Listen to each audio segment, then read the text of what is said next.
Sasa sister, ndio kama hivyo nilivyokuambia, yule mwanamke ule anitimua. Na mimi na kiti nikafikiria nikaona hapa Mombasa mimi sio mgeni, maana pana dada yangu hapa Lolio hapa Mombasa na mlamu wangu wa nguvu. Sana kuja hapo ni stiri siku 2-3 nikitafuta kibarua, alafu nitajiangalia kivyangu mambo yakiwa mazuri. Lakini kwa sasa naomba unistiri hapa kabla uje. Mimi natumaini najua bampa sister. Najua lakini sijui mimi siishi peke yangu. Mimi najua mlamu wangu hawezi kanikataa kivyote vile. Ndio maana sikupiga simu na kuja tu mwanamke alivyonitimua kule. Babe.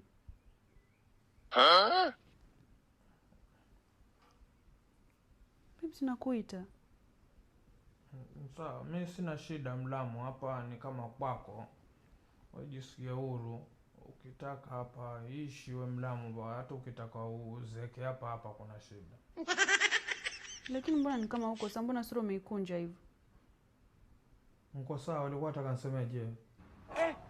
Sasa si kidogo si nimemkubalia ama? Basi kaka, haina shida. Wewe nitakuonyesha chumbani kwako alafu utakaa. Sawa dada. Sawa, enda wapi baby, na tuongea na mgeni. Sasa mbona umeniacha na mgeni peke yangu lakini? Hivi wewe hii familia yako inanionaje lakini? Ukonaje vipi lakini? Yaani hapa mmekifanya kama kituo cha kulelea yatima sasa.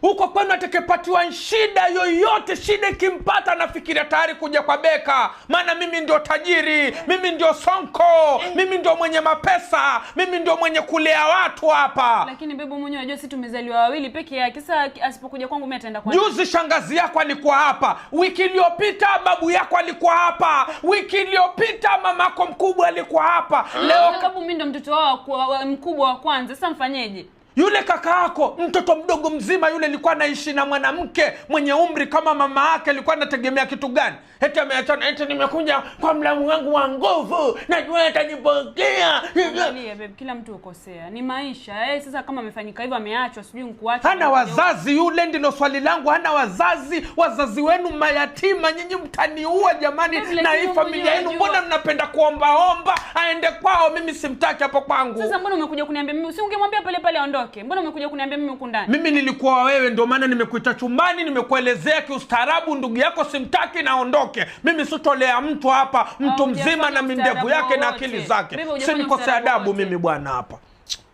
Naondoke wewe ndugu yako.